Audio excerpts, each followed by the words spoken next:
Today on Dancetron Days, it's Optimus Prime, the early years.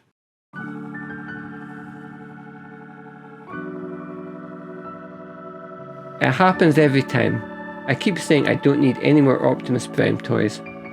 There are so many of them, and as a rule they tend to end up being somewhere between good and great. However, young Optimus, Orion Pax, now for a long time that was a different story. It took a couple of decades for that character to get any representation, and when he did get a toy it was just a G1 Cup repaint, not ideal. In time, gradually more and more original characters from the Sunbow series have gotten toys, and even if they weren't quite what I was hoping for, they at least filled the gap. Titans Return Alpha Trion, for example.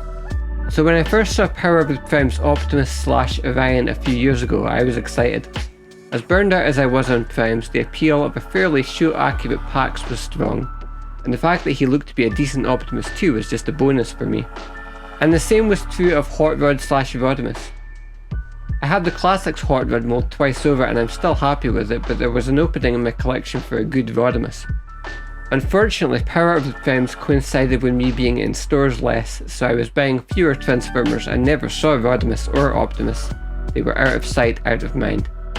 In fact, I think the bulk of my purchases from Power of the Primes were the deluxes that showed up in home bargains on clearance a little over a year ago. One of the harsh realities about being a collector, especially of something like Transformers, where there are so many items out there at any given time, is that you have to make decisions about what you're going to actively pursue and what you can do without. And sometimes you have a limited window, maybe even only a couple of months, before something isn't widely available anymore and the aftermarket prices go through the roof. And I thought I'd missed my chance with Optimus and Rodimus too, but at least as far as the former goes, I was wrong. Right before Christmas, a seller on eBay was offloading a bunch of them fairly cheaply, so I jumped on it. This toy then is old news. There's probably been about 24 mainline Optimus Prime toys since it was released. And in Transformers it often seems like the only things anyone cares about are the toys released from 1984 through 1986, and whatever's currently shipping. But I'm really taken with this figure, so I hope you'll indulge me as I enthuse about it for a bit. Let's begin with Orion, who would make for a great toy in his own right, at least in robot mode. The level of detail here impressed me, as did the screen accuracy. If I had a quibble, it's that the helmet is bright blue Optimus Prime blue instead of the powder blue that Orion's was on TV. But I accept that sometimes concessions have to be made. He's also substantial in size, a bit bigger than your typical deluxe even before you get to the upgraded mode. Orion comes armed with two small blasters that you can bind to form Optimus Prime's rifle. This doesn't really sit right with me, I'd rather just have him be unarmed. His toy is definitely best viewed from the front. Turn him around and you're going to get an eyeful of Optimus Prime torso. As I go through the various modes, you're going to see these concessions pop up a bit. It's not the end of the world after all. How many Autobots have you seen walking around with a car on their back like a giant rucksack? So Orion as a robot, excellent. Exactly what I was looking for in the depiction of Optimus before certain unfortunate events occurred. Hello there! There is kind of an aspect of this toy that bothers me because the play pattern encourages you to flip back and forth between Orion and Optimus. Now I'm in Australia, now I'm in America, Australia, America. It doesn't work like that, he can't go back. Here in G1 Purist Land we don't tolerate that kind of crap, sir. I digress. So you might think those big windows on Orion's back would also serve as the front of the truck, but they're actually just for the big Optimus robot mode. Flip them out, pull the legs back and rotate them, do the same with the arms, and tuck Orion's head in the back.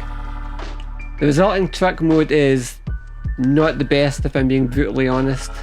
If you're looking at it directly from the front it's passable, but the arms forming the back of the cab are a bit of a mess. Not the worst I've seen, to be fair. If you were collecting through the mid-2000s we had some hideous Optimus trucks during that era.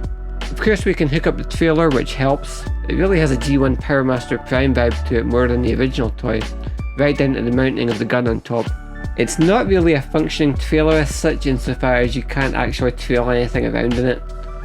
Optimus Prime's feet form the back doors, but you can't even flip them down to form a ramp in any real sense, and even if you could place anything inside the trailer it'd just fall out. What you're really trailing around is Optimus Prime's trousers, sleeves and shoes. Converting the toy into the Autobot Commander starts by flipping out the head from the cab, flipping the chest panels forward and folding the legs back. The trailer conversion is truly magical though. It unfolds and then through a series of panels flipping and overlapping each other, Somehow what was effectively just a big grey box becomes the mostly red, grey and blue of Optimus Prime's body. And it does so in a way where it never becomes frustrating. It's always at least somewhat intuitive and fun. It really feels like the designers knocked it out of the park. Once you have the pantsuit ready, all that's left to do is slide the smaller cab section into place and it locks in with a very satisfying click. And with that, Optimus is ready to lead the Autobots into battle.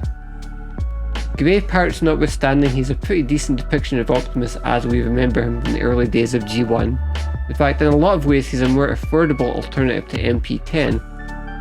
And really, if you're looking for inspiration when designing an Optimus, that's a pretty good reference point. But functionally more than anything, again, I keep coming back to Power Master Optimus, who didn't have a super realistic truck form, but who had a very, very similar robot to Super Robot via trailer combination gimmick.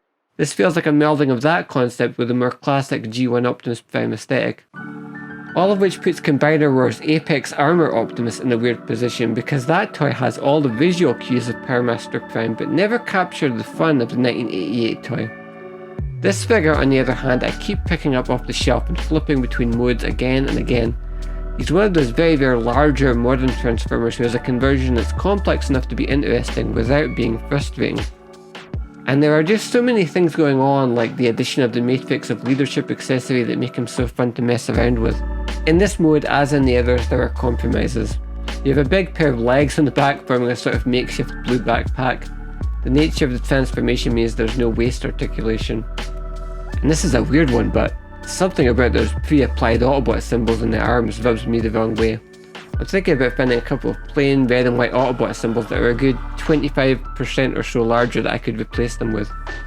A word of warning too about the paint apps. After a few transformations, a little bit of the paint on Prime's face mask has chipped away. So far it's just a speck and I might be able to touch it up, but I'm definitely going to be wary of that when I convert him in future. Hit him against Combiner Wars Leader Class Megatron and they're about the same size, they seem to work well together. Apex Armor Optimus, as I mentioned earlier, is more power mastery.